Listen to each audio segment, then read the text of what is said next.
میں ان شواہد کی بنا پر یہ یقین رکھتا ہوں پورا ترکش بیلٹ سلسلہ مجددیہ نقشبندیہ کے ساتھ یہ پورا سلسلہ افغانستان سے چلیے ترکستان سے چل کر ترکی تک پورا یہ جو نان عرب ورلڈ ہے نان عرب مسلم ورلڈ وہ سلسلہ مجددیہ حضرت احمد سرہندی رحمۃ اللہ علیہ گردن نہ جھکی جس کے جہانگیر کے آگے جس کے نفس گرم سے ہے گرمی احرار یہ انہی کا سلسلہ ہے جو پورے ٹرکش بیلٹ میں آپ کو نظر آئے گا. پھر شاہ ولی اللہ جیسا مفکر. بہرحال یہ تمام شواہد ہیں اور میرے لیے تو سب سے بڑے شواہد جو ہے اب وہ احادیث دیکھیے جو حضور نے بیان فرمائی. جب یہ مارکا گرم ہوگا ایک حدیث ہے حضور فرماتے ہیں ابن ماجہ کی روایت ہے حضرت عبداللہ ابن حارث رضی اللہ تعالی عنہ سے یخرج ناس من المشرق یوتئون للمہدی یعنی سلطان ہی. جب اس عالم عرب میں دیکھیے ایک بات میں عرض کر چکا ہوں بڑی تلخ بات ہے عالم عرب ہمارا بہتر حصہ ہے افضل حصہ ہے ان کو اللہ نے فضیلت ہم سے بہت زیادہ دی ہے. سب سے بڑی فضیلت کہ محمد خود صلی اللہ علیہ وسلم عرب تھے یہ رتبہ بلند ملا جس کو مل گیا. پھر مستقل فضیلت اللہ کا کلام ان کی زبان میں موجود ہے مادری زبان.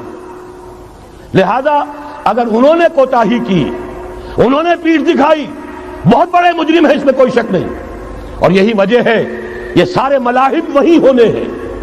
ایسی ایسی بھاری جنگیں حضور فرماتے ہیں اتنے لوگ ہلاک ہوں گے کہ پرندہ اڑتا چلا جائے گا اترنے کی جگہ نہیں ملے گی لاشیں ہی لاشیں ہوں گی. یہ شکل ہونے والی ہے.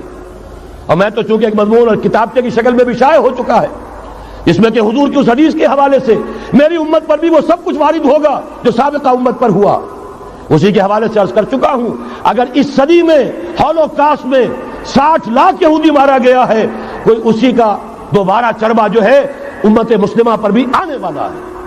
لیکن اس کے بعد پھر ان کے لیے فوجیں جائیں گی مشرق سے وہاں جو امام ہوں گے جو بھی ان کو لیڈ کر رہے ہوں گے حضرت مہدی. یہ تصور ذہن میں رکھیے ہمارے مابین اور عیسائیوں کے مابین حضرت مسیح کی ذات مشترک اگرچہ ان کا یہ عقیدہ ہے کہ وہ سولی دیے گئے فوت ہو گئے معاذ اللہ ثم معاذ اللہ پھر زندہ ہو کر آسمان پر گئے پھر آئیں گے. ہم کہتے ہیں نہیں وہ سولی دیے ہی نہیں گئے وہ زندہ آسمان پر اٹھائے گئے واپس آئیں گے. گویا کہ بہت حد تک اشتراک ہے لیکن ایک اختلاف بھی ہے.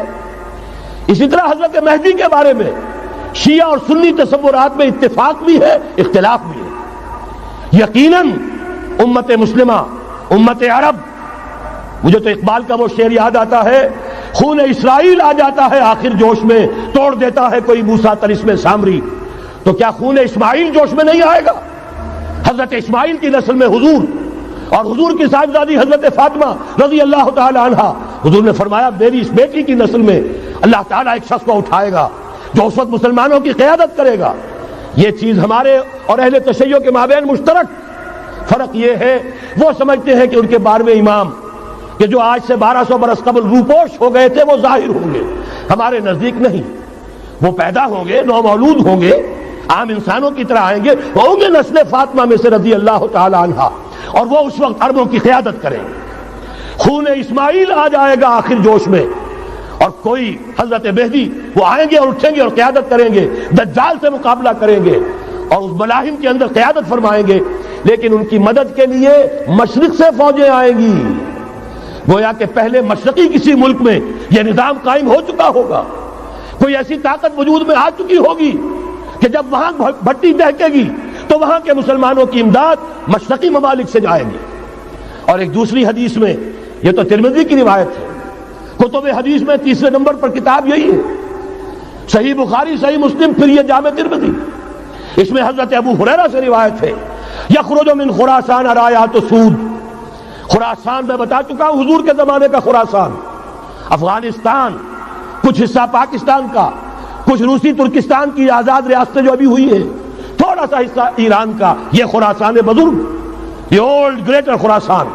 یہاں سے فوجیں چلیں گی سیاہ علم برآمد ہوں گے اور کوئی طاقت انہیں روک نہ سکے گی ان کا منہ پھیر نہ سکے گی یہاں تک کہ وہ ایلیا حضور کے زمانے میں یروشلم کا نام تھا یہاں تک کہ ایلیا میں جا کر نصب ہو جائے.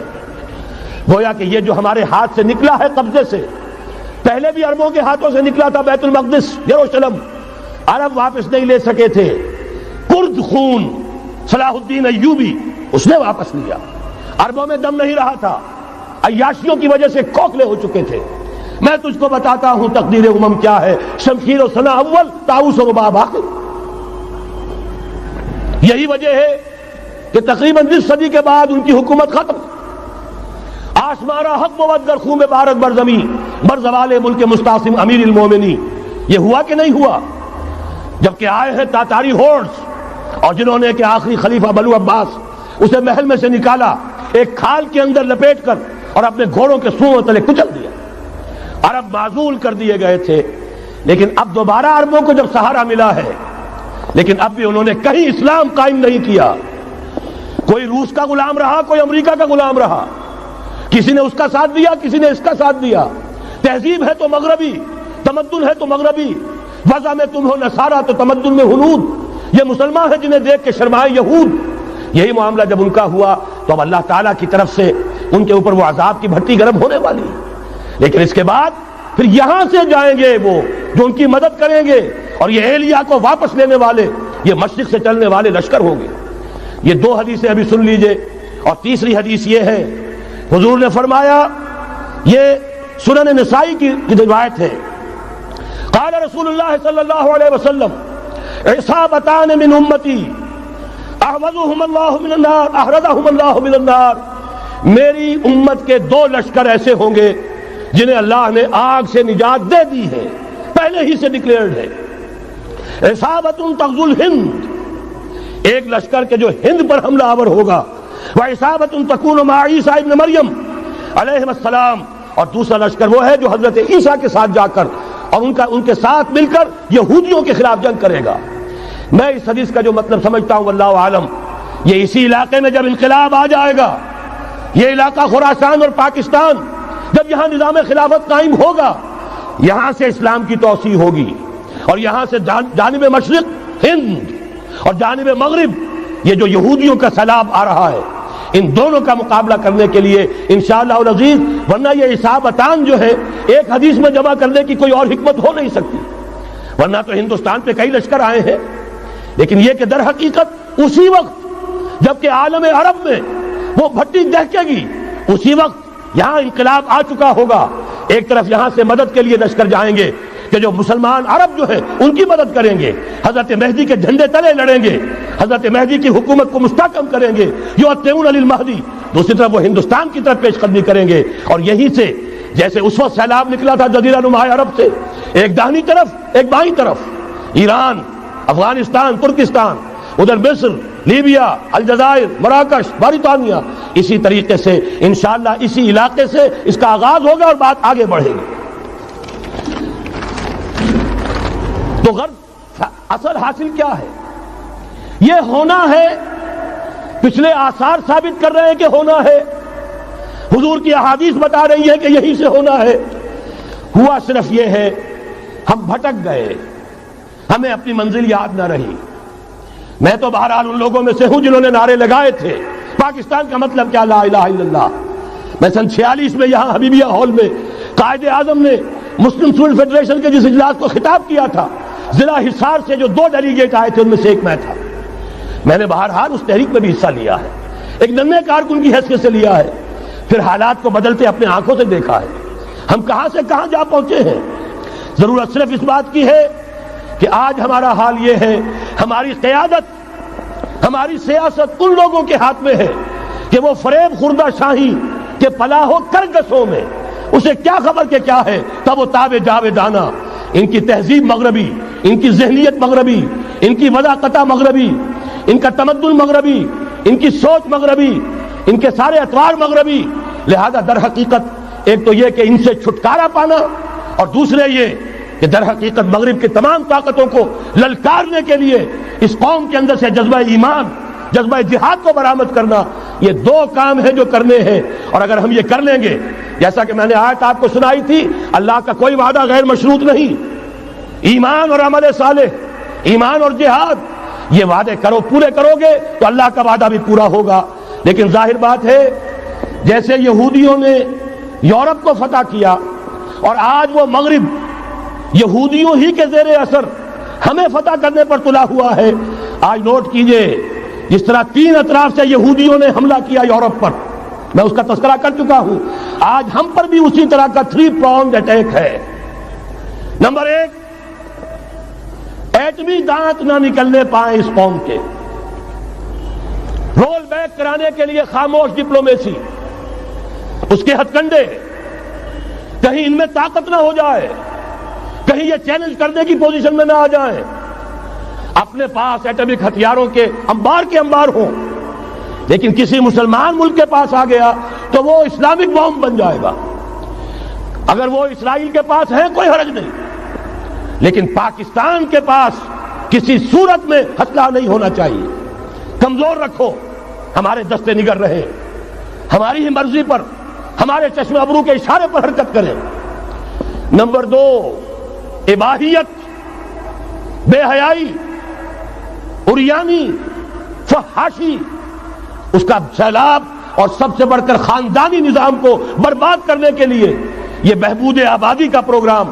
اور دیکھیے جادو وہ جو سر چڑھ کر بولے، مسلمانوں کے ہاتھوں کرا رہے ہیں۔ قاہرہ میں کانفرنس کرائی ہے ایک مسلمان ملک میں، اور یہ کہ اس کو آرگنائز کرنے والی ایک پاکستانی مسلمان عورت۔ یہ ہے در حقیقت کہ وہ لوگ اگر کرنا بھی چاہتے ہیں تو اس کا الزام بھی براہ راست اپنے اوپر نہیں، بلکہ یہ کہ خود کوئی مسلمان ہو جو یہ کام کرے۔ اب جو سیلاب آئے گا، جس کے لیے مدد بھی دی جا رہی ہے، اس سے ہمارے سارے بندے حیا ٹوٹ کر رہ جائیں گے، خاندانی نظام درم برم ہو کر رہ جائے گا۔ جو ابھی تک اللہ کا شکر ہے کہ ہمارے ملک کے اندر انٹیکٹ ہے کچھ اوپر کا طبقہ جو بالکل ہی مغربی تہذیب میں رنگا گیا ہے، ورنہ ہمارے ہاں خاندان کا نظام ابھی انٹیکٹ ہے۔ لیکن یہ کہ یہ سیلاب بھی بڑی شدت سے آ رہا ہے، یہ چیزیں بیک وقت کیوں ہو رہی ہیں؟ اور تیسرا اور سب سے زیادہ سٹل وار، سب سے زیادہ یوں سمجھیے کہ جو لطیف، جو کہ ایک طرح کا احسان جتایا جا رہا ہے، ڈالروں کی اب یلغار۔ اب یہاں پر امریکی سرمایہ، ڈالر چاہے مشرق سے آئے چاہے مغرب سے آئے، وہ یہودیوں کا اعلی کار ہے۔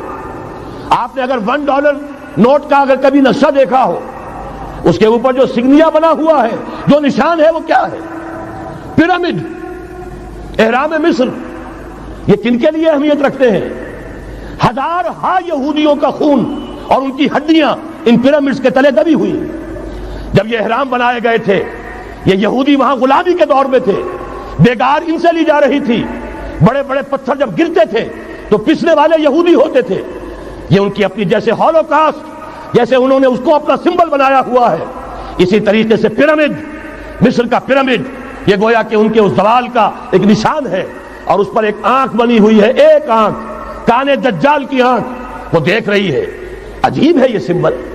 نیچے لکھا ہوا ہے نووس آرڈو سکلورم، اور یہ در حقیقت 1776 جو نیچے لکھا ہوا ہے وہ رومن حروف کے اندر یہ 1776 ہے، جو میں بتا چکا ہوں آرڈر آف الومناٹی وسوپ نے قائم کیا تھا۔ عام دنیا یہ سمجھتی ہے کہ شاید یہ امریکہ کا یوم آزادی ہے، سن آزادی ہے۔ 1 مئی اس آرڈر آف الومناٹی کی تاسیس 1 مئی کو ہوئی ہے۔ یہ 1 مئی جو منایا جاتا ہے، دھوکہ یہ دیا گیا ہے کہ یہ شکاگو کے جو مزدور ہیں ان کی یادگار ہے۔ حقیقت میں یہ 1 مئی اور 1776 آرڈر آف دی الومناٹی کی تاسیس کی تاریخ ہے۔ یہ تمام معاملہ سمجھ لیجئے۔ ڈالر در حقیقت ہم نے ابھی تازہ ندائے خلافت میں نعیم صدیقی صاحب کی نظم شائع کی ہے، 45 برس بلکہ شاید اس سے بھی زیادہ عرصے کی پرانی نظم ہے جو ہم نے شائع کی ہے۔ ڈالر میرے اس دیش کو ناپاک نہ کرنا، اور میں تو انہیں داد دیتا ہوں جو کچھ انہوں نے، شاعر کہتے ہیں اس کو جو صاحب شعور ہے، اس صاحب شعور نے جو مشاہدہ کیا ہے کہ ڈالر آئے گا تو کیا آئے گا ہمارے ہاں، اس کے پوری داستان اس تازہ ندائے خلافت میں ہم نے نہ معلوم کہاں سے اس کو کھود کر نکلوایا ہے۔ ہم ان کا احسان مانتے ہیں کہ انہوں نے اپنی یہ پرانی نظم، اب ان کی جماعت تو سب بھول بھال گئی ان چیزوں کو، اسی لیے وہ اسے تج کر باہر بھی اب آ گئے۔ بہرحال ہمیں تو ان کی ایک ایک چیز جو ہے، مجھے تو وہ شعر آج کا اگر آپ نے جنگ کا میرا کالم پڑھا ہو، میری تو فکر کے اندر رچ بس گیا ہے۔ پاکستان کے بارے میں جب کہا تھا، اے آندھیوں سنبھل کے چلو اس دیار میں، امید کے چراغ جلائے ہوئے ہیں ہم، ہماری امیدوں کے چراغ ہے یہ، اسلام کا گہوارہ بننے والی ملک ہے یہ، اس کو ہم نے قائم کیا تھا اسلام کے لیے۔ یہ آندھیاں نہ چلیں، اس ملک کو ہم نے اسلام کے چراغ جو ہے ہم نے اس میں روشن کیے ہوئے ہیں۔ اے آندھیوں سنبھل کے چلو اس دیار میں، امید کے چراغ جلائے ہوئے ہیں ہم۔ بہرحال یہ تیسرا سیلاب ہے، ننگی سرمایہ داری، جس کی پھر لعنتیں ہوتی ہیں۔ ایک طرف فقر، ایک طرف احتیاج، ایک طرف بھوک، ایک طرف دولت کے انبار۔ پہلے بھی ہمارے ہاں فرق کم نہیں ہے، لیکن اب جو ہوگا اگر یہ بات پوری ہو گئی تو وہ ننگی سرمایہ داری، اور سرمایہ داری ہی در حقیقت یہود کا سب سے بڑا ہتھ کنڈا ہے۔ یہ بینکنگ کا نظام، یہ سارا کا سارا سودی نظام، یہ IMF، یہ ورلڈ بینک، یہی تو ان کے سب سے بڑے ادارے ہیں۔ تو واقعہ یہ ہے کہ تین طرف سے ہم پر حملہ ہو رہا ہے۔ اور یہ سود کے بارے میں کیا کہا تھا اقبال نے؟ ادربا آخر چمی زائد فتن، اس سود کے ام الخبائث کے پیٹ سے سوائے فتنوں کے اور کیا برآمد ہو سکتا ہے؟ کس نہ داند لذت قرض حسن، کسی کو قرض حسنہ کی لذت یاد نہیں رہی، بغیر سود کے قرض دو۔ تمہارے پاس فاضل رکھا ہوا ہے، کسی بھائی کو دو کہ وہ اپنی معاشی گاڑی کا پہیہ چلا لے، پھر اصل واپس لے لینا۔ اگر اتنی ہمت نہیں ہے کہ ان تصدقوا فهو خیر لکم، صدقہ ہی کر دو تو سب سے اچھا ہے، دے ہی ڈالو اپنا فاضل سرمایہ۔ یسألونک ماذا ينفقون قل العفو، مت رکھو اپنے پاس، یہ گندگی ہے۔ لیکن اگر بڑے ہی کم ہمت ہو تو کم سے کم قرض حسنہ دو، اپنی اصل رقم واپس لینا۔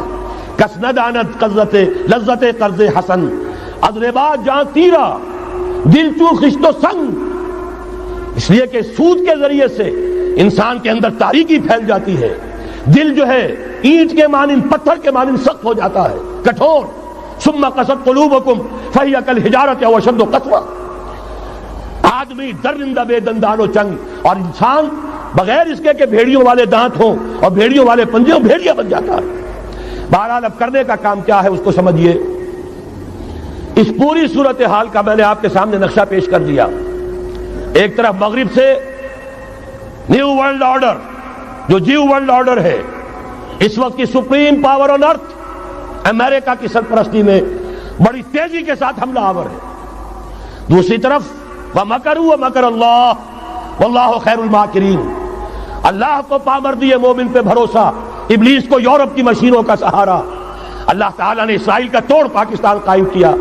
اللہ تعالیٰ نے اس کے لیے 300 برس کی تاریخ، اس کی تمہید میں مجددین امت یہاں پیدا کیے، یہاں قرارداد مقاصد پاس کرا دی 20ویں صدی عیسوی کے وسط میں، کہ اکبر نام لیتا ہے خدا کا اس زمانے میں۔ بینک انٹرسٹ کو ربا، سود حرام قرار دیا۔ یہ سارے شواہد ہیں۔ اب ضرورت صرف ایک بات کی ہے، ایک زبردست عوامی تحریک اٹھے۔ یہ عوامی تحریک کیسی ہو؟ نمبر ایک، فرقہ واریت سے بلند ہو۔ یہ فرقہ واریت جو اس وقت بہت بڑا فتنہ بن گیا ہے، جس کی کشیدگی بڑھتی چلی جا رہی ہے، اس کے اندر اگر ہم قوم کی حیثیت سے اگر ملوث ہوتے چلے گئے، آخری تباہی آ جائے۔ فرقہ واریت سے بلند، سیاسی کشمکش سے بلند، یہ سیاسی کشاکش، یہ حزب اختلاف، حزب اقتدار، اس سے بلند، اس سے کوئی بحث نہیں، کوئی دلچسپی نہیں۔ علاقائیت یا لسانی قومیت، اپنے دنیاوی حقوق کی فکر مت کرو، بلکہ آخرت کی فکر کرو، اور یہاں اس کی اصل منزل خلافت کے نظام کی فکر کرو۔ ان تمام چیزوں کو پورا کرتے ہوئے یہاں پہ نظام خلافت قائم کیا جائے، یہ ہے واحد علاج۔ اور اسی کے لیے للکارنے کے لیے، اسی کے لیے دعوت دینے کے لیے ہم نے اس تحریک خلافت پاکستان کا آغاز کیا۔ تنظیم اسلامی نے اپنے لیے ہدف معین کیا ہے، نظام خلافت علی منہاج النبوہ کا قیام، پہلے پاکستان میں اور پھر کل نوع عرصی پر۔ اب میں چند منٹوں میں آپ کو بتاؤں گا کہ وہ نظام ہے کیا۔ دیکھیے، اس موضوع پر میں پاکستان کے تقریباً تمام بڑے شہروں میں اکثر جگہ 3 دن 2 گھنٹے کی تقریر کر چکا ہوں۔ سیاسی نظام کیا ہے، معاشی نظام کیا ہے، سماجی نظام کیا ہے۔ خلافت اب قائم ہوگی، جو بہرحال 1400 برس قبل کی خلافت اور آج کی خلافت، وقت کے دریا میں بہت سا پانی گزر گیا ہے۔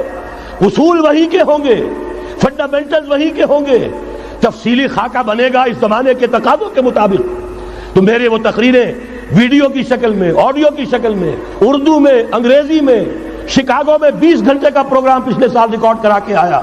اللہ کا فضل ہے کہ وہ پھیل رہا ہے معاملہ۔ اب مغرب میں اذان خلافت بلند ہو رہی ہے، اس کا تذکرہ میں بعد میں کروں گا۔ بہرحال وہ تو تفصیلی بات ہے یہاں میں چند منٹوں میں صرف الجبرا کے اصولوں کی طرح چند باتیں بتا رہا ہوں. جو بھی آپ کا آج نظام ہے 3 شرطیں پوری کر دیجئے وہ خلافت بن جائے گا سیاسی اور دستوری اعتبار سے. نمبر 1 حاکمیت اللہ کی، اور اللہ کا شکر ہے یہ ہم کر چکے. اللہ جزائے خیر دے جنہوں نے محنت کی تھی، اللہ جزائے خیر دے جنہوں نے وہ تحریک اٹھائی تھی مطالبہ دستور اسلامی، اور پھر جنہوں نے مدد کی تھی، اللہ تعالیٰ انہیں جزائے خیر دے. بہرحال وہ اب ہمارے دستور کا حصہ ہے. حاکمیت اللہ کی. البتہ اگلا قدم ہم آج تک نہیں اٹھا سکے. اس حاکمیت کا ظہور کیسے ہوگا؟ آپ کے دستور میں یہ طے کر دیا جائے کتاب و سنت ہر شے سے بالا تر ہے، دستور سے بھی بالا، عدالتی قوانین سے بالا، پارلیمنٹ سے بالا، سینٹ سے بالا، صدر سے بالا، سپریم کورٹ سے بالا، ہائی کورٹ سے بالا، ہر شے سے بالا کتاب و سنت. جب تک یہ نہیں ہوتا قرارداد مقاصد کی حیثیت ایسی ہے کہ جیسے آپ سینما ہال کے اوپر آگے جو ہے قرآن مجید کا کوئی کتبہ لگا دے، اس کے سوا کچھ نہیں. یہ بھی غنیمت ہے کہ قرارداد مقاصد پاس ہوئی. اصل شرط یہ ہے کتاب و سنت کی ٹوٹل بالادستی. اور یہ بڑی کڑوی گولی ہے. عوامی تحریک جب تک نہیں چلے گی، لوگ جب تک اپنی خون کی ندیاں نہیں بہا دیں گے، یہ کڑوی گولی حلق سے اترنے والی نہیں.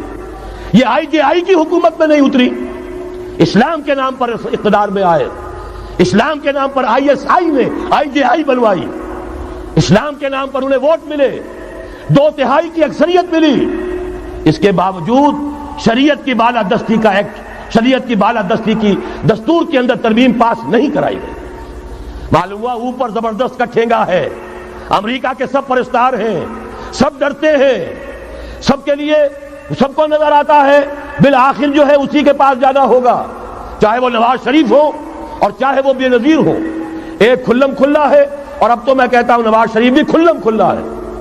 آج کے اس دور میں انہوں نے اسلام کا نام کبھی نہیں لیا، اس سے تو بالکل تائب. بس صرف فرق یہ رہ گیا ہے بے نظیر کھلم کھلا بھی مذاق اڑا لیتی ہے اسلامی صداؤں کا، اسلامی قوانین کا. یہ اس پر ذرا خاموش ہے. لیکن یہ کہ اپنی تحریک میں ہمارے بہت سے جو سیاسی قائدین ہیں مسلمانوں کے، کتنے بیانات آپ نے پڑھے ہوں گے، ذرا اسلام کا نام لے دے ہم ساتھ ہو جائیں گے. مولانا سمیع الحق صاحب کا بیان آیا، ذرا اسلام کی بات کرے تو ہمارے اور بہت سے علماء اور ہمارے طارق صاحب جو ہے انہوں نے بھی کہا کہ میں ہم ساتھ آ جائیں گے. لیکن یہ کہ بڑا پکا ثابت ہوا نواز شریف اسلام کا نام نہیں لیا. یہ بات جان لیجئے، یہ اس کے بغیر، قربانی کے بغیر اصل یہی منزل ہے، اصل کٹھن یہی ہے. یہ کتاب و سنت کی بالادستی، اس کو قبول کرنا، اختیار کرنا، یہ بغیر عوامی تحریک کے، بغیر قربانیوں کے ممکن نہیں ہوگا. بہرحال دوسری بات یہ، اور تیسری بات، کسی غیر مسلم کو نظام خلافت میں قانون سازی میں شریک نہیں کیا جا سکتا. جس قانون کی بنیاد کتاب و سنت، جو نہ کتاب کو مانے نہ سنت کو مانے، اس کا اس ملک کی قانون ساز اسمبلی میں جانے کا مطلب کیا ہے؟ ان کی علیحدہ اسمبلیاں ہوں، ان کے جو حقوق ہیں مائنورٹیز کی حیثیت سے ان کی گارنٹی دی جائے، ان کی جان، مال، عزت، آبرو کا پورا تحفظ، ان کی پوری مذہبی آزادی، ان کی عبادت گاہوں کی پوری ضمانت، ان کی حفاظت کی، ان کا پرسنل لا ہو، سب کچھ ہوگا. قانون سازی میں غیر مسلم شریک نہیں ہو سکتا. نظام خلافت کی اعلیٰ ترین سطح کی پالیسی بنانے میں غیر مسلم شریک نہیں ہو سکتا. یہ معاملات ہمیں، یہ کڑوی گولیاں ہیں، لیکن صرف 3 گولیاں ہضم کر لیجئے، یہ نظام خلافت کا نظام بن جائے گا. البتہ چوتھی بات اور عرض کر دوں، وہ کہتا ہوں بہتر ہے کہ اس پارلیمانی نظام کی لعنت جو انگریزوں کی وراثت کے طور پر ہمیں ملی ہے، اسے چھوڑ کر صدارتی نظام اختیار کیا جائے. وہ صدارتی نظام جو نظام خلافت سے قریب تر ہے، انہوں نے ہم سے لیا ہے. اقبال نے کہا ہے، ہر کجا بینی جہاں رنگ و بو، زاں کے از خاکش برو یا دارزو، یا نور مصطفیٰ اورا بہاش، یا ہنوز اندر تلاش مصطفیٰ. اگر کوئی اچھائی ان کے پاس ہے وہ نور مصطفیٰ سے مانگی ہوئی ہے. یہ خلافت کے نظام کا چربہ ہے. ایک شخص کو منتخب کرو، اب اسے اختیار دو، اس کے ہاتھ کھلے رکھو، اسے کام کرنے دو. ہاں امپیچمنٹ کا نظام ہو، غلط ہو تو اسے سیدھا کرنے کا نظام ہو. اس کے لیے آپ امپیچمنٹ کا نظام آج کی جو امریکہ کی حکومت ہے اس میں بھی ہے. اور کیسا ہے کہ ذرا سا اندیشہ ہوا تھا اور نکسن صاحب جو بھاگ کھڑے ہوئے تھے. تو میرے نزدیک صدارتی نظام اور چھوٹے صوبے، یہ بڑے بڑے صوبوں کی ضرورت نہیں ہے، چھوٹے صوبے ہوں، لوگوں کو سہولتیں ہوں، ہر علاقے کے لوگوں کو معلوم ہو کہ ہمارے معاملات ہمارے اپنے ہاتھ میں ہیں، ان کے اندر کوئی احساس جو ہے محرومی کا پیدا نہ ہونے پائے. اس لیے کہ وہی چیز ہے جو سیاہی گھول دیتی ہے. کون سیاہی گھول رہا ہے وقت کے بہتے دریا میں؟ یہ ساری سیاہیاں جو سندھ میں گھل رہی ہیں، بلوچستان میں گھل رہی ہیں، سرائکی کے علاقے میں گھل رہی ہیں، ان سب کا علاج ہے چھوٹے صوبے بناؤ. لیکن یہ چیزیں خلافت کی شرائط میں سے نہیں ہیں. بہتر بات ہے، دنیاوی اعتبار سے بہتر بات ہے، انتظامی اعتبار سے بہتر بات ہے. باقی اصل شرائط تین: اللہ کی حاکمیت کا اقرار جو قرارداد مقاصد میں بالفعل ہے، کتاب و سنت کی ٹوٹل بالادستی. سپریم کورٹ کو اختیار دیجئے، وہاں جا کر کوئی بھی شہری پاکستان کا کوئی بھی عالم دین اگر ثابت کر دے فلاں قانون، فلاں ہدایت، فلاں انسٹرکشن، فلاں کوئی حکم جو دیا گیا ہے کتاب و سنت کے منافی ہے، فوراً کل عدم ہوگا. اور تیسری بات، غیر مسلم پروٹیکٹڈ مائنورٹی ہوں گے، ان کی جان مال عزت آبرو کی حفاظت ہوگی، لیکن یہ کہ وہ برابر کے قانون سازی کے حق میں شریک نہیں ہو سکتے، اس لیے کہ یہاں کتاب و سنت منبع ہے قانون کا جس کو وہ تسلیم نہیں کرتے. اسی طرح یہ معاشی نظام، موجودہ سرمایہ دارانہ نظام، بہت بڑی لعنت، بہت بڑی لعنت، بہت بڑی لعنت. لیکن جیسے آپ کو معلوم ہے، آج ہی ابو جہل کہہ دے لا الہ الا اللہ محمد الرسول اللہ، مسلمان بن جاتا. کلمہ تو ایک ہی تھا نا. ابو طالب کے پاس جب وفد گیا تھا رؤسائے قریش کا، اور انہوں نے کہا تھا کہ اپنے بھتیجے کو روک لو ورنہ اب ہم جو تمہاری بھی رعایت اب نہیں کریں گے، میدان جنگ میں آ جاؤ. ابو طالب نے کہا تھا میرا بھتیجا تم سے کیا مانگ رہا؟ ایک کلمہ، ایک کلمہ لا الہ الا اللہ، اور تو اس کا کوئی مطالبہ نہیں. انہوں نے کہا، ابو سفیان اس وقت تک کیونکہ ابھی کفر میں تھے، شرک میں تھے، انہوں نے کہا وہ ایک کلمہ جو وہ مانگ رہا ہے وہ ہمارے سارے معبودوں کی نفی کر دیتا ہے. وہی تو سب سے بڑی مصیبت ہے. تو میں آپ کو بتا رہا ہوں، تین چیزیں اس سرمایہ دارانہ نظام میں سے نکال دیجئے، یہ اسلامی نظام بن جائے گا. تفصیل میں جانے کا موقع نہیں ہے، میں فارمولہ دے رہا ہوں. تفصیل میں نے عرض کیا، میرے کیسٹس ہیں، کتابیں ہیں، وہ خطبات خلافت اب کتابی شکل میں بھی آ جائیں گے، انگریزی میں ویڈیو کیسٹ ہے، اردو میں ہے، بڑے بڑے شہروں میں خطبات دے چکا ہوں، مواد موجود ہے. لیکن اس وقت فارمولہ بتا رہا ہوں، تین چیزیں نکال دیجئے. نمبر ایک، سود نکال دیجئے. اس میں بھی اللہ کے فضل و کرم سے پیش رفت ہمارے ہاں ہوئی. فیڈرل شریعت کورٹ نے فتویٰ دیا اور اتنا زبردست ججمنٹ لکھا ہے، پوری دنیا کے لیے رہنمائی کا ذریعہ بن جائے گا. یہی وجہ ہے کہ مجھے معلوم ہوا ہے موجودہ حکومت نے اس کی اشاعت روک دی ہے. باہر کے ممالک سے ڈیمانڈ. میں جب انگلستان میں تھا ابھی 2 مہینے قبل، وہاں کچھ لوگوں کے سامنے تذکرہ کیا، انہوں نے کہا ہمیں منگا کے دیجئے، بنگلہ دیش کے مسلمان تھے، ہمیں منگا کے دیجئے. میں نے یہاں لکھا، معلوم ہوا کہ نہیں، وہ مل ہی نہیں رہا، بلکہ کہہ دیا گیا اسے مت چھاپو، اس کی اشاعت بند ہو، اس لیے کہ وہ کلمہ خیر کہیں پھیل نہ جائے. یہودی کا اگر علاج ہے، جیسے آپ نے سنا تھا بچپن میں کہانیاں، دیو کی جان ایک طوطے کی گردن میں ہے، طوطے کی گردن مروڑ دو گے دیو مر جائے گا. یہودی کی جان سود میں ہے. یہ سارا ہتھ کنڈا اس کا جو ہے، جو ورلڈ ڈومینیشن یہودی چاہ رہا ہے، وہ مالیاتی نوعیت کی ہے. وہ اپنی حکومت قائم نہیں کرنا چاہتا. حکومت کے تو بڑے کھکھیڑ ہوتے ہیں، بڑی ذمہ داریاں ہوتی ہیں، لوگوں کی تنقیدیں سننی پڑتی ہیں، بھوکے بھیڑیے کبھی ٹوٹ پڑتے ہیں. لہذا ان کو چھوڑو، حکومت وہ خود کریں. ہاں وہ محنت کریں حیوانوں کی طرح، ملائی ہمارے پاس آتی چلی جائے، زندہ رہنے کی حد تک تو ان کو دیں گے. جیسے تانگے والا گھوڑے کو بھی آخر دانہ تو ڈالتا ہے کہ اگلے دن پھر اسے جوتنا ہے تانگے کے اندر، لیکن اصل کمائی تو اس کی ہے جو ہو رہی ہے. صرف یہ مالیاتی نظام اور اس کا ایک ہی لفظ کے اندر توڑ ہے، سود ختم اور یہود کی گویا کہ جان نکل جائے گی. یہی وجہ ہے جیسے ہی فیڈرل شریعت کورٹ کا فیصلہ آیا تھا، وہ جو کوئی چیزیں پائپ کے اندر پڑی ہوئی تھی مدد کی، وہ بھی روک لی گئی. یہ قوم کدھر جا رہی ہے؟ یہ تو ہمارے ہاتھ سے نکلی جا رہی ہے. اور جب تک کہ اس کے خلاف IJI کی حکومت کو سپریم کورٹ میں اپیل میں نہیں پہنچا دیا، اس وقت تک یہ ہے $1 جو ہے کہیں سے ادھر سے ادھر ہلنے نہیں دیا. یہ ہے حقائق، اصل میں ان کو سمجھ لیجیے. سود نکال دیجئے، جوا، اسپیکولیشن، فارورڈ ٹریڈنگ کی وہ ساری صورتیں جو صرف بیع سلم ایک جائز ہے، باقی ساری صورتیں حرام ہیں، ان کو نکال دیجئے اور جاگیرداری ختم کر دیجئے۔ جاگیرداری ختم کرنے کے لیے حضرت عمر کی شمشیر لانی ہوگی، شمشیر فاروقی۔ ان کا یہ فتویٰ تھا، اجماع تھا کہ جو ملک، جو علاقے بطور شمشیر فتح ہوئے ہیں وہ کسی کی انفرادی ملکیت نہیں رہیں گے، وہ امت مسلمہ کی اجتماعی ملکیت ہے۔ کوئی انچ زمین، اسی وجہ سے ہمارے ہاں فرق ہے خراجی اور عشری۔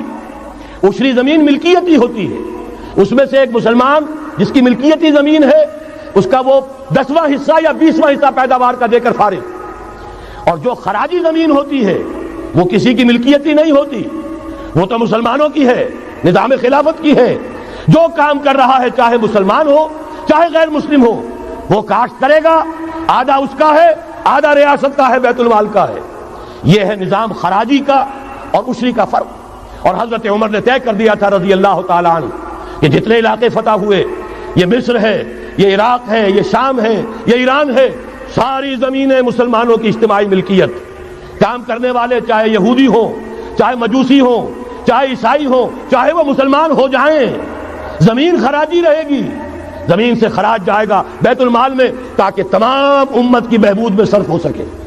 3 کام کر دیجئے، باقی ساری market forces, free economy, personal incentive, personal ownership, ساری چیزیں، سارے اصول جس کی وجہ سے کہ سرمایہ داری کو فتح حاصل ہوئی ہے کمیونزم کے اوپر، وہ سارے اصول اسلام کے اندر موجود ہیں۔ لیکن سود نکال دو، جوا نکال دو، جاگیرداری نکال دو، اب آؤ اوپن کمپٹیشن، سرمایہ کاری کرو۔ ابھی آپ نے نظم پڑھی، سرمایہ داری کو ختم کرنا ہے، سرمایہ کاری کو فروغ دینا ہے، یہ ہے اسلام کا نظام معیشت۔ البتہ اس میں چوتھی چیز، کفالت عامہ کے لیے زکوٰۃ کا نظام مکمل قائم کرو۔ ہر شہری کی بنیادی ضروریات کی پوری ذمہ داری اور کفالت نظام خلافت لیتا ہے۔ یہاں پھر میں مجبور ہوں کیا کروں، لیکن جب چھڑ گیا قیامت کا، بات پہنچی تیری جوانی تک، خلافت کا تذکرہ ہو اور حضرت عمر کا ذکر نہ آئے، ناممکن۔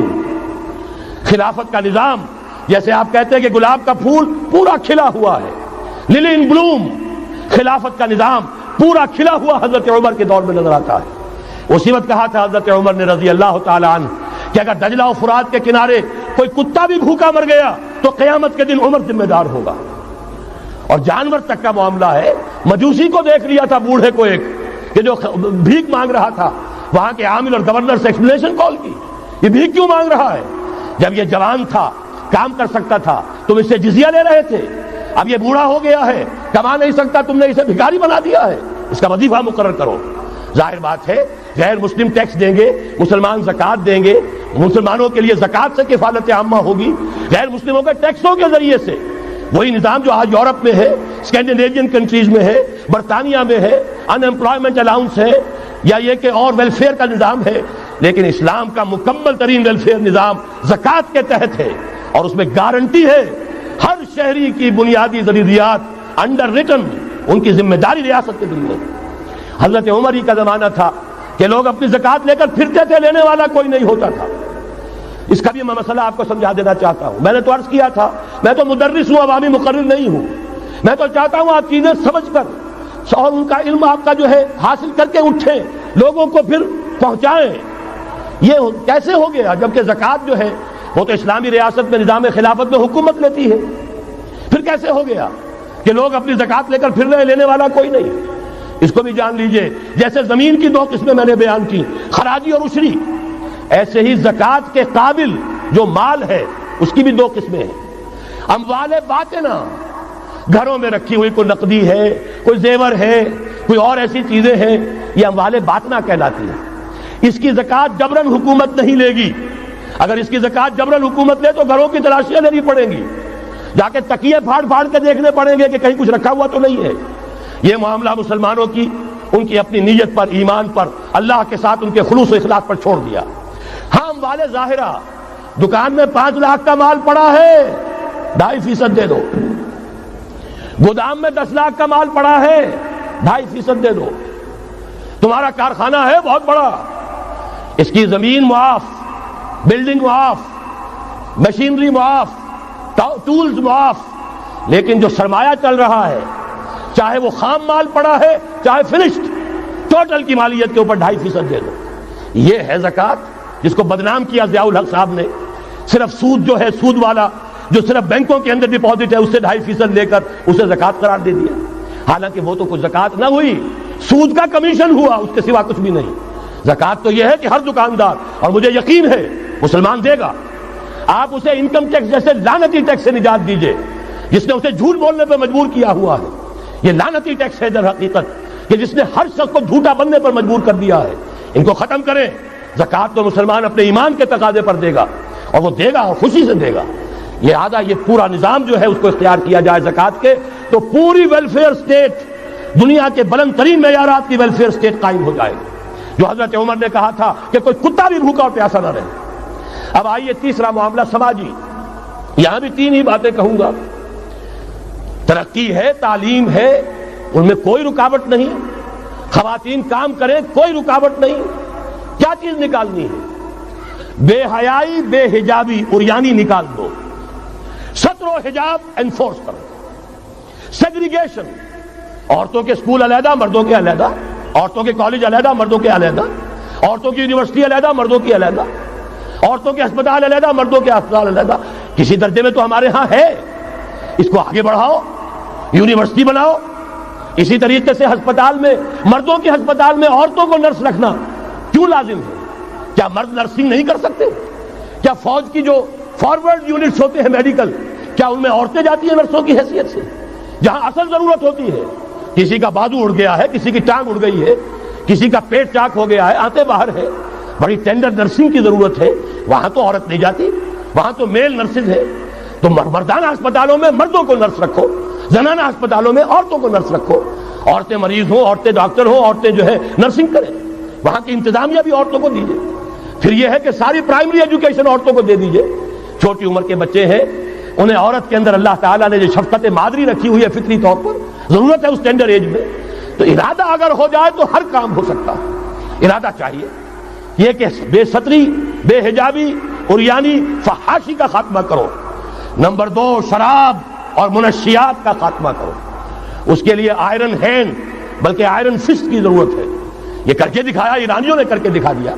ہم سے کہیں زیادہ گرے پڑے تھے، ہم سے کہیں زیادہ یہ خرابیاں ان کے معاشرے میں موجود تھیں. کر کے دکھایا کہ نہیں کر کے دکھایا؟ یہ ہو رہا ہے. لہذا یہ کہ یہ کام کیا جائے، اور زنا اور قذف کے جو اصل اللہ تعالیٰ کی طرف سے، اللہ کے رسول کی طرف سے جو سزائیں ہیں اور حدود اور تعزیرات ہیں ان کو نافذ کیا جائے. یہ 3 چیزیں کر دیجئے، یہی معاشرہ ہوگا. کوئی یہ نہیں کہتا کہ صحراؤں میں جا کر آباد ہو، کوئی آپ سے یہ نہیں کہتا کہ جائیے دوبارہ اونٹوں پہ سفر شروع کیجئے. جو ترقی ہوئی ہے، اللہ تعالیٰ نے علم دیا ہے انسان کو، اللہ تعالیٰ نے ٹیکنالوجی عطا فرمائی انسان کو، اور رحمان کا دیا ہوا علم ہے. علم آدم الاسماء کلھا، یہ اسی علم اسماء کا ظہور ہے پوری دنیا کے اندر. اسے خیر کا، برکت کا ذریعہ بناؤ. میں نے 3 باتیں بتائیں آپ کو. نمبر 1، اللہ کی حاکمیت، کتاب و سنت کی ٹوٹل بالادستی. نمبر 3، اور غیر مسلموں کو قانون سازی میں شریک نہیں کیا جا سکتا. وہ پروٹیکٹڈ مائنورٹی، ان کی جان، مال، عزت و آبرو کی حفاظت کا ذمہ ہے، مذہبی آزادی کا ذمہ ہے، لیکن وہ ہماری قانون سازی میں، اعلیٰ ترین سطح کی پالیسی سازی میں شریک نہیں ہو سکتے. نمبر 2، یہی سارا نظام، یہی سرمایہ کارانہ نظام، سرمایہ دارانہ نظام کو 3 چیزیں نکال دیں گے، وہ سرمایہ دارانہ نہیں رہے گا، سرمایہ کارانہ ہو جائے گا. یہ سرمایہ کارانہ نظام، سود نکال دو، جوا نکال دو، جاگیرداری ختم کر دو، یہی رحمت ہو جائے گی. اللہ کی ربوبیت عامہ، ربوبیت کاملہ کے آپ کو منظر نظر آئیں گے. جاگیرداری کا خاتمہ کر دیجئے. اسی طریقے سے بے حجابی، فحاشی، عریانی. نمبر 2، شراب اور منشیات. نمبر 3، جو اصل جو حدود ہیں شریعت کے، ان کو نافذ کیجئے تاکہ معاشرہ اسلامی معاشرہ بنے. اب آخری بات ہے میری، اور اسی کے ضمن میں کچھ مطالبے ہیں جو آج ہمیں کرنے ہیں حکومت سے. پہلی بات یہ کہ یہ خلافت کیسے آئے گی. اس موضوع پر بھی میں عرض کر رہا ہوں کہ میں کم سے کم 15 سال سے مسلسل تقریریں کر رہا ہوں. اتنی موٹی کتاب اردو میں منہج انقلاب نبوی موجود ہے. اس کے موضوع پر انگریزی میں کیسٹ، اردو میں cassette, video cassette, audio cassette, میری طرف سے مواد پورا موجود ہے. پہلا مرحلہ کیا ہے؟ غور سے سنیے، اس لیے کہ اس کے مخاطب اب آپ ہیں براہ راست ہر فرد۔ خلافت کا نظام قائم کرنا ہے تو پہلے اپنی ذات میں خلیفہ بنیے۔ اللہ نے آپ کو ایک جسم دیا ہے، زبان دی ہے، آنکھیں دی ہیں، کان دیے ہیں، یہ سب آپ کے پاس اللہ کی امانت ہے، ان پر اللہ کی حکومت قائم کی۔ اپنے وجود پر اپنے گھر میں خلافت قائم کیجئے، آپ خلیفہ بن جائیں، آپ نظام اللہ کا نافذ کریں اپنے ذات پر، اپنے وجود پر، اپنے گھر میں، اور ساتھ ہی انفرادی سطح پر طے کر لیجئے سورہ حدید کی آیت نمبر 7، آمنوا باللہ ورسولہ وانفقوا مما جعلکم مستخلفین فیہ، جس چیز میں اللہ نے تمہیں خلافت عطا کی ہے، دولت دی ہے، مال دیا ہے، جائیداد دی ہے، اولاد دی ہے، ذہانت دی ہے، فطانت دی ہے، خطابت دی ہے، جو دیا ہے لگا دو، کھپا دو، خرچ کر دو اللہ کے دین کے لیے۔ یہ ہے پہلی خلافت۔ اپنے وجود پر اللہ کی حکومت قائم کرو، اپنے گھر میں اللہ کی حکومت قائم کرو، اپنی معاشرت اسلامی بناؤ، اپنے معاش کو اسلامی بناؤ، اور جو کچھ اللہ نے دیا ہے، جسم و جان کی توانائیاں ہوں، صلاحیتیں ہوں، قوتیں ہوں، مال ہو، اولاد ہو، لگا دو، کھپا دو، صرف کر دو اللہ تعالیٰ کے دین کے غلبے کے لیے۔ یہ ہے انفرادی خلافت۔ جان لیجئے جب تک افراد اس خلافت کا حق ادا نہیں کریں گے، اجتماعی خلافت کبھی نہیں آئے گی۔ آرزویں کرتے رہیے، لیس بامانیکم ولا امانی اہل الکتاب، نہ تمہاری خواہشوں سے کچھ ہوگا نہ اہل کتاب کی خواہشوں سے ہوگا۔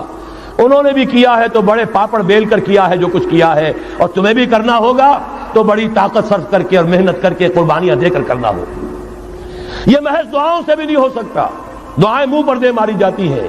جو کچھ کر سکتے ہو کر گزرو، پھر دعا مانگو، دعا قبول ہوگی۔ اگر یہ نہیں ہے تو دعا منہ پر دے ماری جائے۔ لہذا اگر کام کرنا ہے، تیسری بات، محض دعوت و تبلیغ اور نصیحت اور وعظ سے نہیں ہوگا۔ اگر محض دعوت اور تبلیغ اور تعلیم اور تربیت اور وعظ اور نصیحت سے ہو جاتا تو حضور صلی اللہ علیہ وسلم مسلمان تو کجا کسی کافر کے خون کا ایک قطرہ زمین پر نہ گرنے دیتے۔ آپ سے زیادہ رؤوف اور رحیم کون ہوگا؟ لیکن آپ نے بھی ہاتھ میں تلوار لی ہے۔ وانزلنا الحدید، ہم نے لوہا اتارا ہے، فیہ باس شدید، اس میں جنگ کی صلاحیت ہے، ومنافع للناس، لوگوں کے لیے اور فائدے بھی ہیں۔ توا پر ہاتھ پھکنی چمٹا بھی بنا لیتے ہو، لیکن اصل میں یہ ہے جنگ کے اسلحہ کے لیے، اور یہ تمہیں اس لیے دیا گیا وَلِيَعْلَمَ اللَّهُ مَن يَنصُرُهُ وَرُسُلَهُ بِالْغَيْبِ، کون ہے جو اس ہتھیار کو ہاتھ میں لے کر کھڑے ہوں اور اللہ اور اس کے رسولوں کی مدد کرے۔ اللہ اور رسول کی مدد سے مراد کیا؟ اس کا نظام خلافت قائم۔ تو محض دعوت و تبلیغ سے نہیں ہوگا، اور انتخابات سے تو بالکل نہیں ہوگا۔ یہ تو یوں سمجھیے کہ واقعہ یہ ہے کہ اگر آپ مجھ سے پوچھیں، سب سے بڑا صدمہ جو مجھے ہے، سب سے بڑا صدمہ وہ ان مذہبی جماعتوں کے کردار کی وجہ سے ہے جنہوں نے اس ملک میں آ کر سیاست کی کشاکش اور انتخابی سیاست کے اندر اپنا سارا وقت، ساری توانائیاں ضائع کر دی۔ کچھ حاصل نہیں ہوا، گھٹی میں ایسا پڑ گیا ہے، کچھ چسکے ایسے لگ گئے ہیں، کچھ وی آئی پی ٹریٹمنٹ۔ میں نے بھی 2 مہینے مزہ چکھا، اس لیے جانتا ہوں۔ اللہ تعالیٰ جو ہے اس طرح کے تجربات کرا دیتا ہے، ورنہ کیسے اندازہ ہو؟ وی آئی پی علیحدہ اتر رہے ہیں، آپ کے لیے گاڑی آپ کے بالکل دروازے پر کھڑی ہوئی ہے، سیڑھی سے اترے آپ جہاز کے اور گاڑی موجود ہے، یہ ساری وی آئی پی ٹریٹمنٹ مل رہا ہے۔ اور یہ کوریڈورز آف پاور میں گھومنا پھرنا، ان جاگیرداروں کے ساتھ بیٹھنا، ان کے سے ولیمے کرنا، ان کے سے ٹھاٹ، ظاہر بات ہے ان کے ولیموں میں جائیں گے تو انہیں بھی بلائیں گے، ویسے ہی کرنے پڑیں گے، پھر لاکھوں کروڑوں آپ بھی خرچ کریں گے۔ یہ ساری لعنتیں جو آئی ہیں مذہبی جماعتوں کے اندر، یہ صرف اس انتخابی سیاست کی وجہ سے۔ میں بڑے صدمے سے عرض کر رہا ہوں، واقعہ یہ ہے میرے نزدیک اس ملک میں اسلام کے نہ آنے کا پہلا مجرم مسلم لیگ نہیں ہے، پہلی مجرم وہ جماعتیں ہیں جنہوں نے اپنا سارا وقت انتخابی سیاست میں اور اقتدار کی کشاکش میں صرف کر دیا۔ مسلم لیگ کا بہت بڑا احسان، قائد اعظم کا بہت بڑا احسان، انہوں نے آپ کو ملک لے دیا۔ اس سے زیادہ کا نہ ان کا دعویٰ تھا، نہ ان سے توقع ہو سکتی تھی۔ پیر جماعت علی شاہ نے یہ کہا تھا، میں ان کے قول کا بہت بڑا قائل ہوں، ان کی ذہانت اور فطانت کا۔ جب ان سے کہا گیا ہے رحمت اللہ علیہ کہ آپ اتنے بڑے، آپ مقتدا ہیں، مرشد ہیں، اتنی بڑی روحانی شخصیت ہے، ایک داڑھی ملے کے ہاتھ پر بیعت کر لی آپ نے، یہ اشارہ تھا قائد اعظم کی طرف۔ حضرت پیر جماعت علی شاہ رحمۃ اللہ علیہ نے فرمایا بھائی میں نے اس کے ہاتھ پر بیعت نہیں کی، میرا تو مقدمہ ہے ایک قومی مقدمہ ہے ہندو قوم کے ساتھ، اور مجھے اس مقدمے کے لیے ایسا وکیل چاہیے جس میں دو وصف موجود ہو، مہارت پوری ہو، قانون کو جانتا ہو، ماہر ہو، اور دوسرے یہ کہ بکنے والا نہ ہو۔ میں نے اپنے قومی مقدمے کے لیے وکیل کیا ہے محمد علی جناح۔ ظاہر بات ہے 100% بات صحیح، اور ان کے اس کردار کو دشمنوں نے مانا، نہرو نے، گاندھی نے، ان کے بڑے بڑے دشمنوں نے مانا۔ یہ شخص جو کہتا ہے he means what he says، یہ جو کہتا ہے وہی اس کے دل میں ہوتا، اس کے ہاں کوئی ہیر پھیر نہیں ہے۔ بہرحال انہوں نے ملک لے دیا، یہ بہت بڑا احسان۔ آگے کام تھا رجال دین کا۔ رجال دین یا تو لگے رہے صرف اپنے مدرسوں میں اور خانقاہوں میں، تبدیلی کا احساس ہی نہیں ہوا کہ کتنا بڑا انقلاب آ گیا ہے، اب ہم انگریزی دور میں نہیں ہیں، اب یہ ایک مسلمانوں کی حکومت بن گئی ہے، اب تو توانائی ہونی چاہیے اس کو اسلامی بنانے کے لیے۔ اور جو جماعتیں چلی گئی انتخابات میں، واقعہ یہ ہے کہ سب سے گھناؤنا کردار، اور اس ملک میں اسلام کے آنے میں جو بھی رکاوٹ رہی ہے، سب سے بڑا فیصلہ کل رکاوٹ کا معاملہ ان مذہبی جماعتوں کا کردار۔ اس سے ہٹ کر کیا کرنا ہے، میں نے عرض کیا پہلے، اور یہ میں آپ سے کہہ رہا ہوں، خدا کے لیے سوچئے، آج کی رات جا کر سوچئے، خلیفہ بننا ہے اپنی ذات میں، اپنے وجود پر خلافت قائم کیجئے، اپنے گھر میں خلافت قائم کیجئے، توبہ کیجئے اللہ کی جناب میں، یا ایھا الذین آمنوا توبوا الی اللہ توبۃ نصوحا، بڑے خلوص کے ساتھ توبہ کیجئے، اپنی معاشرت کو، معیشت کو درست کیجئے، اور یہ کہ اپنا تن من دھن، ان صلاتی و نسکی و محیای و مماتی للہ رب العالمین، اس کا فیصلہ کیجئے۔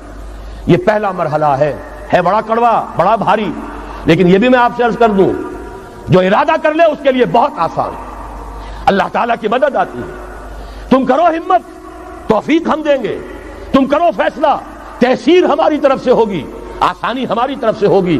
فَسَنُيَسِّرُهُ لِلْيُسْرَىٰ، آسانی کے لیے آسان کرتے چلے جائیں گے۔ جو پہاڑ نظر آتے ہیں شروع میں، معلوم ہوتا پہاڑ نہیں، ریت کے ٹیلے تھے، ہمارے قدموں تلے بکھر کر رہ گئے ہیں۔ کر کے دیکھیے، ارادہ کیجئے، عزم کیجئے، طے کیجئے، ان صلاتی و نسکی و محیای و مماتی للہ رب العالمین، اور میرے پاس جو کچھ ہے وہ میرے خدا کا ہے، مجھے اسی کے لیے صرف اپنی زندگی کا تار برقرار رکھنے کے لیے جو ناگزیر ضرورت ہے وہ پوری کرو، باقی لگا دو، کھپا دو۔ آمنوا باللہ ورسولہ وانفقوا مما جعلکم مستخلفین فیہ، جس چیز میں خلافت دی ہے خرچ کر دو۔ دوسرا مرحلہ، یہ خلفاء، ابھی انصاری صاحب نے وہ آیت آپ کو سنائی تھی، ثم جعلناکم خلائف، خلائف جمع ہے خلیفہ کی، ہر مسلمان خلیفہ ہے، یہ سمجھ لیجیے اچھی طرح۔ وہ تو صرف یہ ہے کہ جیسے یہ جو کافرانہ نظام ہے جمہوریت کا، جو مادہ پرستانہ انسانی حاکمیت کی بنیاد پر، اس میں بھی ہر شہری حاکم ہوتا ہے، اپنے ووٹ کے ذریعے سے وہ اپنی حاکمیت کا اختیار منتقل کرتا ہے، وہ نمائندہ بن کر آتا ہے، گویا کہ انہوں نے اپنی حاکمیت ڈیلیگیٹ کی ہے اس شخص کو، اس صدر کو، چاہے وہ بش تھا اور چاہے وہ کلنٹن ہے، ورنہ حاکمیت تو پاپولر ہے، عوام کی ہے۔ اسلام میں خلافت عوام کی ہے، لیکن عوام مسلمان جو اللہ کو ماننے والے ہیں ان کی خلافت ہے، اور ان کی خلافت پہلے وہ اپنی ذات میں خلیفہ بنیں گے، پھر اپنی خلافت کا ایک حصہ ایک خلیفہ کو منتقل کریں گے۔ جب تک خلافت نہیں ہوتی ایک جماعت کے امیر کو منتقل کریں گے وہی حصہ۔ علیکم بالجماعہ، طاقت بنو، قوت بنو، علیکم بالجماعہ، ید اللہ علی الجماعہ، اللہ کی تائید، اللہ کی نصرت، اللہ کی طرف سے برکت جماعت پر آتی ہے، افراد پر نہیں آتی۔ جمع ہو جاؤ۔ حضرت عمر نے تو جو اثر نقل فرمایا وہ آخری درجے کا ہو سکتا ہے، لا اسلام الا بالجماعہ، ولا جماعہ الا بالامارہ، ولا امارہ الا بالسماع، ولا سماع الا بالاطاعہ۔ اسلام ہے ہی نہیں جماعت کے بغیر، اور جماعت نہیں ہے امارت کے بغیر، امارت بغیر اس کے بغیر نہیں ہو سکتی کہ ان کا حکم سنو، اور سننے کا کچھ حاصل نہیں جب مانو نہ۔ اسی لیے فرمایا آمرکم بخمس، مسلمانوں میں تمہیں 5 باتوں کا حکم دے رہا ہوں، اللہ امرنی بہن، اللہ نے مجھے ان کا حکم دیا ہے، بالجماعت والسمع والطاعت والہجرت والجہاد فی سبیل اللہ۔ تفصیل میں جانے کا موقع نہیں۔ دوسرا مرحلہ جماعت، ہم نے اسی اصول پر تنظیم بنائی، ہم نے اسی لیے اس کی بیعت کا نظام قائم کیا۔ نحن الذین بایعوا محمدا علی الجہاد ما بقینا ابدا، صحابہ کہتے ہیں بایعنا رسول اللہ صلی اللہ علیہ وسلم علی السمع والطاعت فی العسر والیسر والمنشط والمکرہ وعلی حسرۃ علینا وعلی لا ننازع الامر اہلہ وعلی ان نقول بالحق اینما کنا لا نخاف فی اللہ لومۃ لائم۔ پھر صدمے کی بات کہہ رہا ہوں، کوئی مذہبی جماعت سوائے تنظیم اسلامی کے نہیں ہے جس نے اس مسنون طریقے تنظیم کو اختیار کیا ہو۔ اللہ کا شکر ادا کرتے ہوئے کہہ رہا ہوں، تحدیثاً للنعمہ کہہ رہا ہوں، اس بیعت کی سنت کو تازہ کیا ہم نے، جماعت بنائی ہم نے۔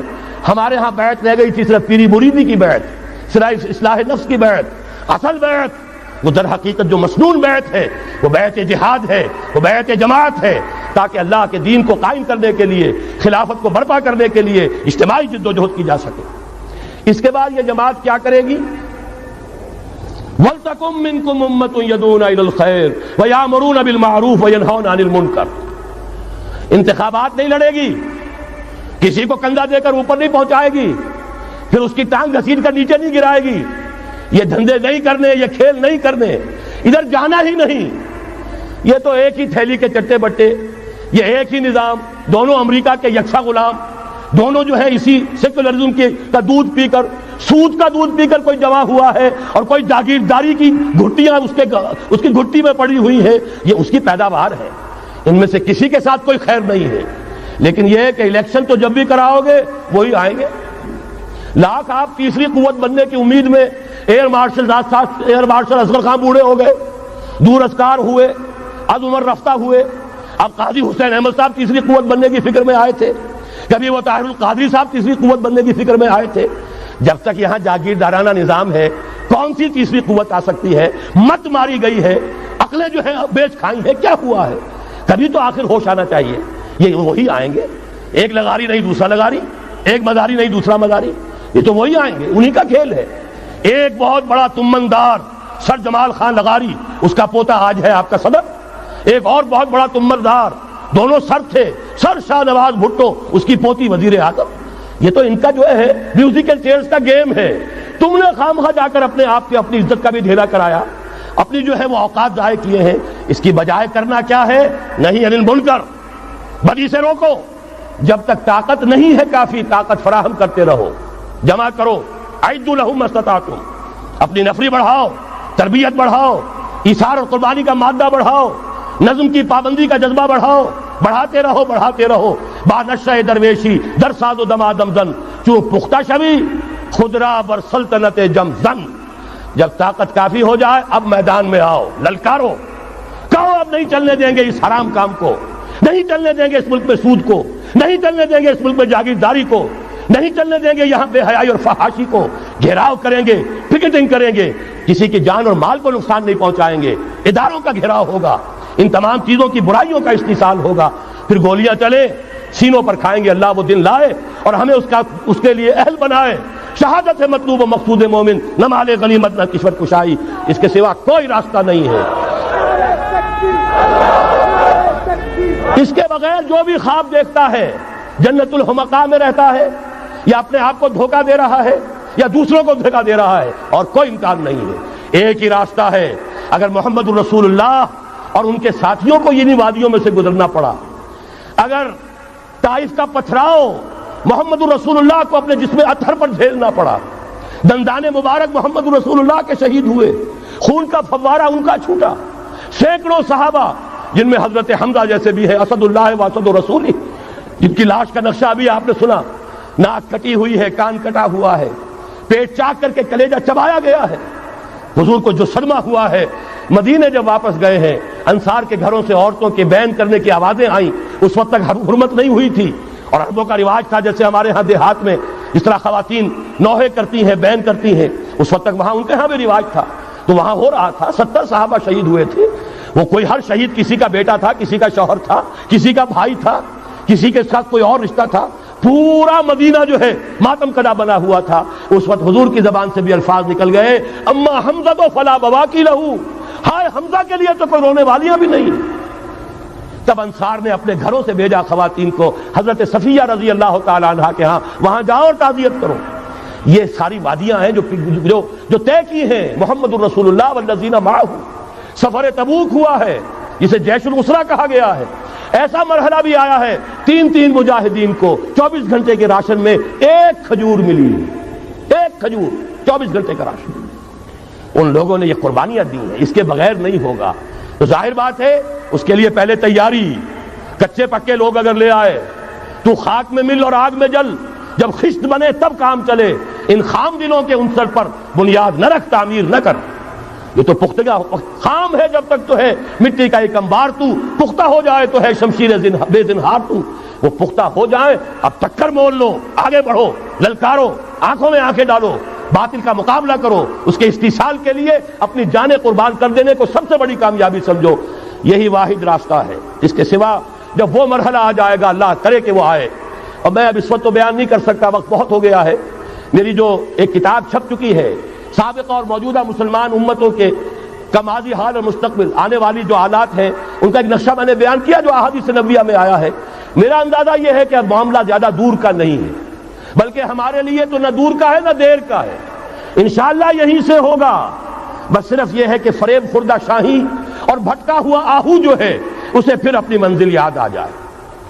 کبھی بھولی ہوئی منزل بھی یاد آتی ہے راہی کو، اور بھٹکے ہوئے آہو کو پھر سوئے حرم لے چل۔ اس کے لیے وہ رہنمائی درکار ہے، آپ میں سے ہر شخص رہنما بن کر اٹھے، اس دعوت کا مبلغ بن کر اٹھے، جیسے کہ حضور نے اپنے خطبے کے آخر میں فرمایا تھا فَلْيُبَلِّغِ الشَّاهِدُ الْغَائِبَ۔ اب جو یہاں موجود ہیں وہ اپنا فرض سمجھیں کہ دوسروں کو پہنچائیں گے۔ اس حوالے سے یہ ہے کہ ہمارا لٹریچر، ہمارے ویڈیوز، آڈیوز، وہ ہم ہر میدان میں موجود ہے، چیزیں استعمال کیجئے۔ اب میں چند